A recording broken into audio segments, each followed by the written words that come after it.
Welcome to UN Insider.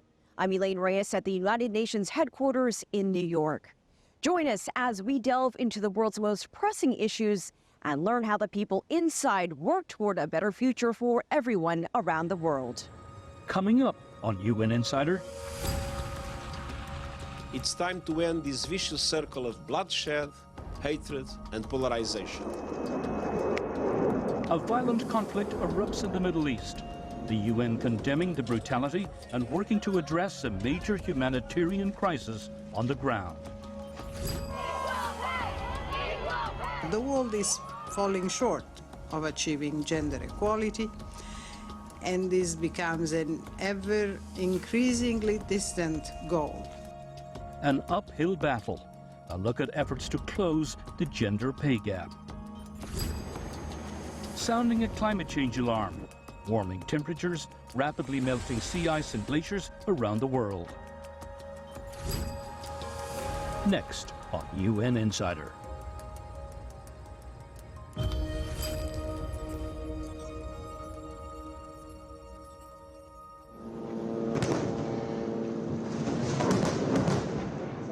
A crisis in the Middle East. It began with an unprecedented and unexpected attack. Saturday, Hamas militants launched a barrage of rockets into Israel. Hamas gunmen breached fences along the border with the Gaza Strip and began brutally killing hundreds of civilians and taking hostages into Gaza. The response from Israel came swiftly, declaring the country is at war and bombarded Gaza with airstrikes. Israel announced a full siege, cutting off electricity, water, food, and fuel. And military leaders promised a ground incursion into the densely populated Palestinian territory, massing forces along the border. Thousands have died on both sides, and the toll is rising as fighting rages. Just look at this photo of bodies of women strewn in the street. At the UN, Israel's ambassador shared graphic images from the terror attacks and pledged to bring those abducted back home. Israel suffered an unprecedented attack, and the number of casualties is catastrophic, truly unfathomable. This is precisely why this atrocity is Israel's 9/11. From now, nothing will be as it was, I promise you. Today, we are shattering the paradigm. We are changing the equation. For 17 years since Israel unilaterally withdrew from Gaza, and since Hamas came to power, the world has tried to reason with these terrorists, barbaric terrorists. The UN is calling on both sides to stop attacks on civilians. It is calling on Hamas to release hostages and for the establishment of a humanitarian corridor into Gaza. The Palestinian ambassador also highlighted the desperate need for aid. We will continue the contacts with everyone, including the Security Council, so that the international community to shoulder its responsibility in stepping to the picture and in putting an end to this onslaught against our people. But more importantly, that would require, of course, sending humanitarian assistance to the 2.3 million of Palestinians who live in the Gaza Strip. There has to be a humanitarian intervention in order to avoid a looming catastrophe. Beijing says Chinese nationals have been killed in the violence. The country is calling for an end to the fighting and a diplomatic resolution.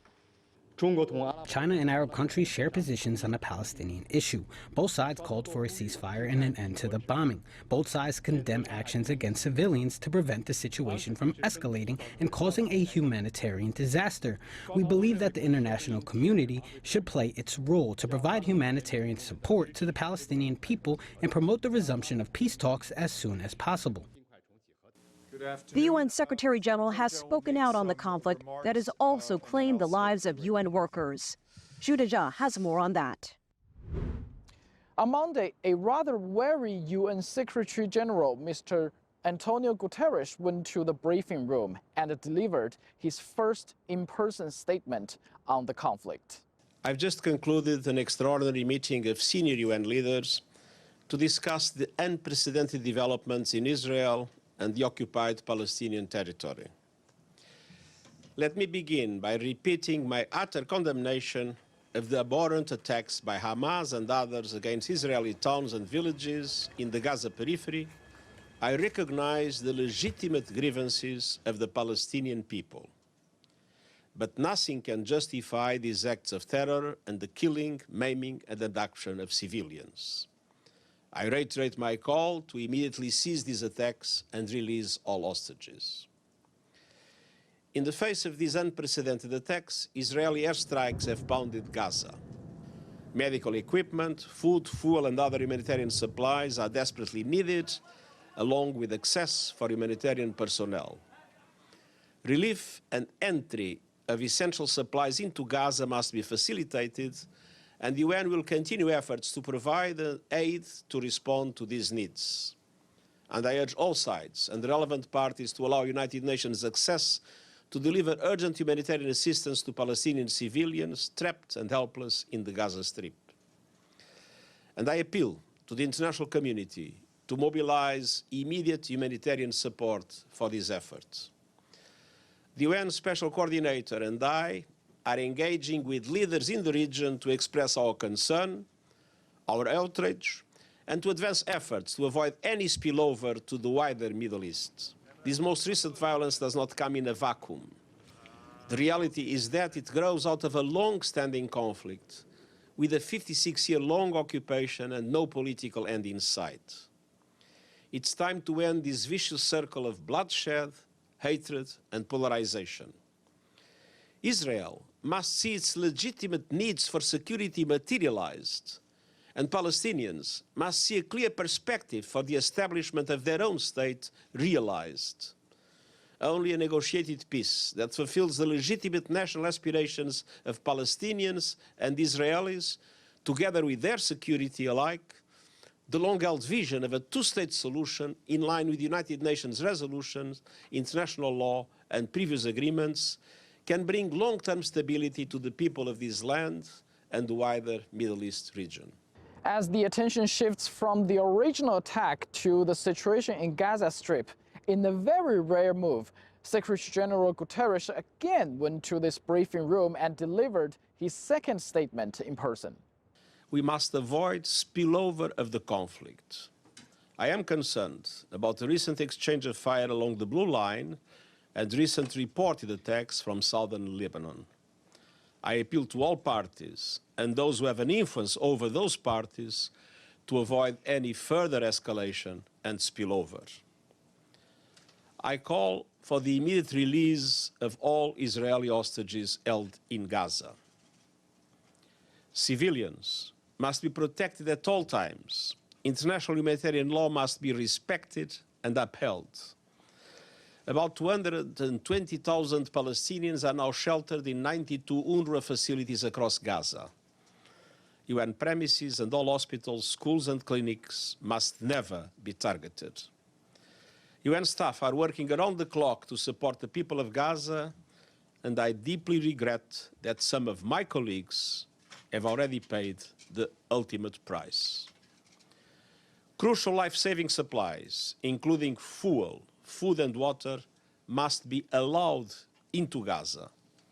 We need rapid and unimpeded humanitarian access now. According to the spokesperson, so far the Secretary General has talked with leaders in Israel, Palestine, Egypt, Lebanon, Jordan, Qatar, Oman, Iran, Turkey. And the major efforts here the UN tries to do is to first persuade Hamas to release the detainees, and second, to ensure humanitarian aids can access Gaza Strip amid a siege by Israel, and third, to contain the conflict and avoid a spillover, which to some degrees has already happened. Here's what I asked about the attacks on Syria's Damascus and Aleppo airports. The Syrian state media reported that Israel launched missile strikes on the two main airports, which are Damascus and Aleppo international airports, and both are out of service. Can the UN local team confirm this? Yes, we've seen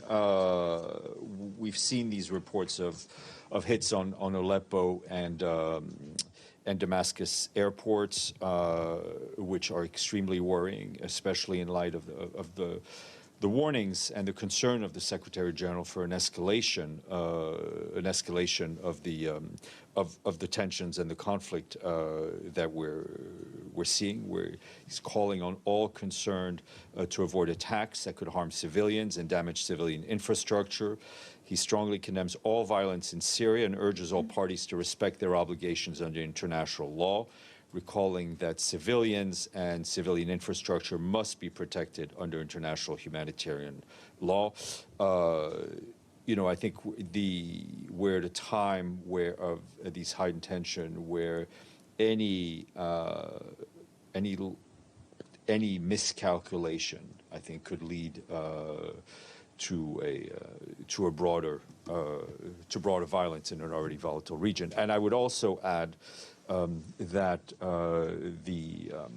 the fact that the airports Aleppo and Damascus are not functioning, that will have a temporary halt on the UN's humanitarian air service, which operates out of both airports to service the Syrian humanitarian programs. The situation is still fluid on ground. We are still closely watching how the efforts we mentioned above could make a difference. Elaine. cgtn's Shirija, thanks. What role can the UN play amid the armed conflict? I spoke with Khalid Safouri, president of the National Interest Foundation. Mr. Safouri, thank you so much for joining us today. Thank you for having me. Can you talk to us a little bit about the role of the United Nations currently with the conflict that's happening between Israel and Hamas? What kind of effectiveness could they have? It's important to note first that the only country in the world that was formed by UN resolution was Israel. And this is important because the pro-Israel crowd in America claim that the UN is anti-Israel. In reality, the UN is a very good institution whenever the US goes along, because frequently, especially when it comes to the Arab-Israeli conflict or the Israeli-Palestinian conflict, the U.S. have the power to veto anything and paralyze the UN. As we speak, the UN is saying that several of its aid workers have been killed in strikes. Several of its refugee agency buildings have been hit. They're asking for a humanitarian corridor to be established to get in aid. Is that possible? Nothing really is difficult, and it is possible if there are means to do it. Egyptian humanitarian agencies tried to send some trucks, and Israel warned them that they will bomb them. It's important to note that the only access between Gaza and Egypt is the Rafah point or access point that was bombed from both sides by the Israelis. From the Palestinian side and the Egyptian side, they were bombed by warplanes 2 days ago. So having this corridor, I think it's a great and noble idea. I think many people are caught in the crossfire, civilians that have nothing to do with Hamas, nothing to do with this war. And as a matter of fact, many of them really were not born when Hamas came to power 18 years ago or more. But there is a growing humanitarian issue with some of the things that you just mentioned happen. How much longer do you think this conflict could go on? From past history, I would not be surprised if this kept going for 2 months, maybe 5 months. Israel one time attacked Gaza for 54 days, I think in 2012. And again, the U.S. is the real power that can stop them, didn't try to stop them at that time. So I don't think at this time they will try to stop them. So this will be, I think, a long battle. Mr. Safouri, thank you for joining us. Coming up. It's getting smaller and smaller and smaller, and this you can see year by year. And actually, it's just a matter of time. UN Insider.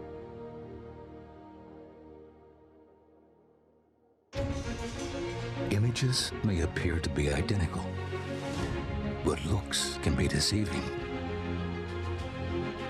The difference is not always obvious. It has to be discovered. There are always different sides to a story.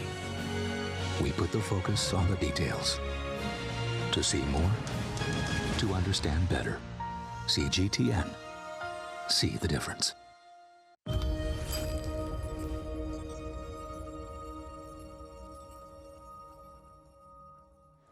The U.S. has had equal pay legislation on the books for decades, but the reality doesn't live up to the law.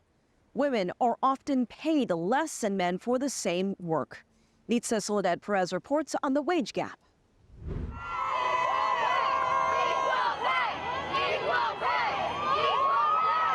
Equal pay for equal value work. Sounds simple and fair, but still elusive in today's world. The world is falling short of achieving gender equality, and this becomes an ever increasingly distant goal. Recent setbacks, particularly affecting the lives of women and girls living in fragile or conflict-affected countries, along with growing vulnerability due to human-induced climate change, are exacerbating this outlook. In the U.S., 2023 marks the 60th anniversary of the Equal Pay Act, a law mandating that women and men receive the same pay for the same work. Enforcement, however, has been the challenge. The U.S. ranks 43rd in the World Economic Forum's Global Gender Gap Index. Latest U.S. government figures show women make on average 84 cents per every dollar paid to a man. And although this gender pay gap is the lowest it's ever been, progress has been slow and uneven across ethnicities, race, and age divisions. A lot of it has to do also with the percentage of women in the labor force. It has to do with women having this role as caretakers, where they are unfortunately forced either to stay at home or they go into the labor force, they're not making that much, and then they go home.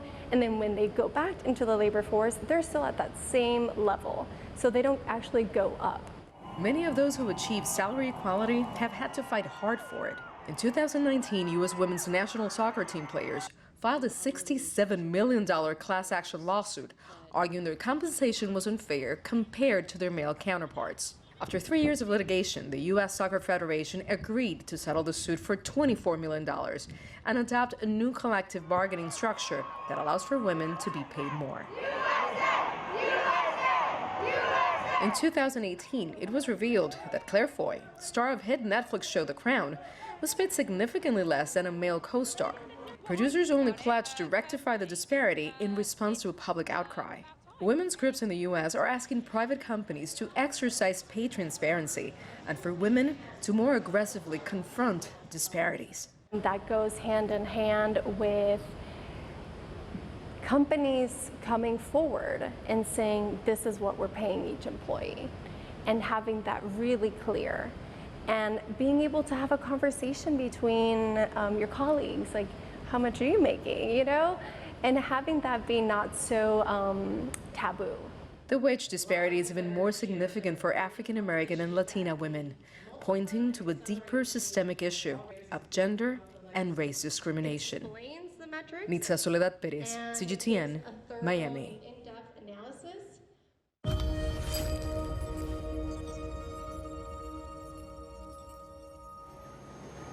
The UN's weather agency is sounding an alarm over another consequence of climate change. Sea ice levels in Antarctica have fallen to record lows. This year's winter sea ice fell 1 million square kilometers below the previous record. Antarctic sea ice plays a critical role in regulating the Earth's climate. The loss of sea ice could also have severe impacts on animal life.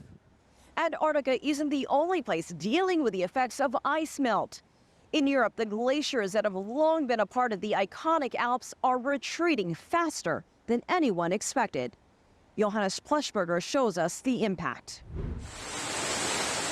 Webcam images of Switzerland's Rhone Glacier show the dramatic acceleration of the melting ice. In just 2 years, Swiss glacier volume has gone down as much as in the 3 whole decades before 1990.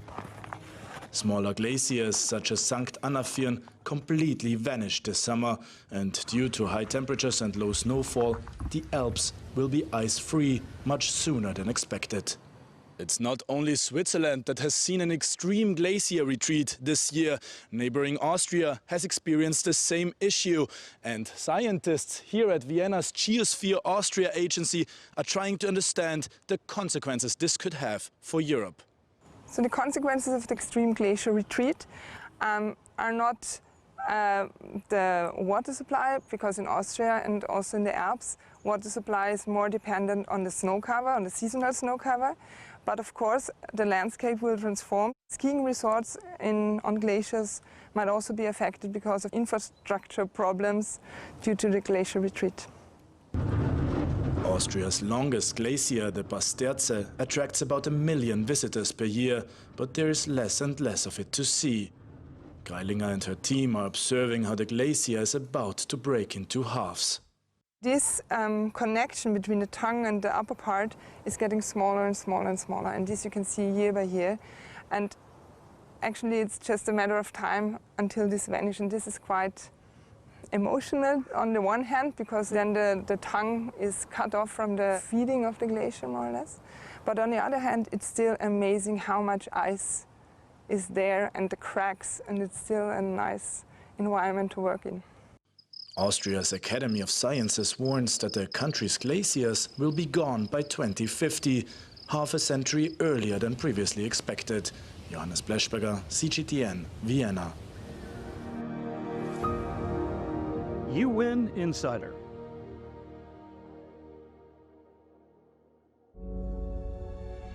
Facing the unknown is always difficult. In a world in turmoil, it's easy to lose orientation. But when the storms come, we have to see the possibilities, reinvent, find new opportunities, discover a path forward. cgtn. See the difference. Migration is a growing trend around the world. More than 258 million people are living outside their countries of origin. In 2022, more than 108 million people worldwide were considered forcibly displaced. That's 19 million more than the previous year. There are more than 65,000 registered refugees in Brazil, and that total grows every year. Finding work can be a challenge for refugee and migrant populations. Lucrecia Franco introduces us to a program that offers refugees valuable opportunities and a chance to share a piece of their native culture. 33-year-old Iriana Romero left Venezuela 4 years ago. She now eases her homesickness with a cachapa, a typical Venezuelan corn pancake, at a refugee street fair that takes place once a month in Rio de Janeiro. I had to leave because of the ongoing crisis in my country, which is structural, economic, and humanitarian. So I chose to move to Brazil, basically to have a better life. Today she's working as a full-time teacher at Abraço Cultural, or Cultural Hug in English, a non-profit refugee-led language school. She's one of the instructors from 18 different countries, teaching Spanish, Arabic, French, and English. Lessons here are tailored to offer more than language skills to native Brazilians. They bring cultural elements of the teachers' home countries to dispel prejudices and encourage the sharing of experiences. Marco Antonio, a Rio de Janeiro native, for example, is in his second year of learning French and is enjoying being taught by his Moroccan refugee teacher. It generates awareness for us about the reality of Morocco and its migration issues, and I can see the variables within the language itself. Abraço Cultural was founded in 2015 and has branches in São Paulo and Rio de Janeiro. The main purpose of the organization is to generate income and empower refugees. In 8 years, the school has paid over $1 million in salaries to refugees and vulnerable migrants. And since its inauguration, over 11,000 students in Brazil have signed up for its courses. Most importantly, I think, is that it promotes integration within the global South. All teachers go through pedagogy training offered by the NGO, which charges lower prices than other language schools. Most of its revenue comes from students, but it also relies on donations from public and private entities. While Iriana doesn't know if she will return to Venezuela anytime soon, she says she's happy with her life as a teacher and her unexpected role as a cultural diversity promoter. Lucrecia Franco, CGTN, Rio de Janeiro. I'm Elaine Reyes at UN headquarters in New York. Thanks for being a UN insider.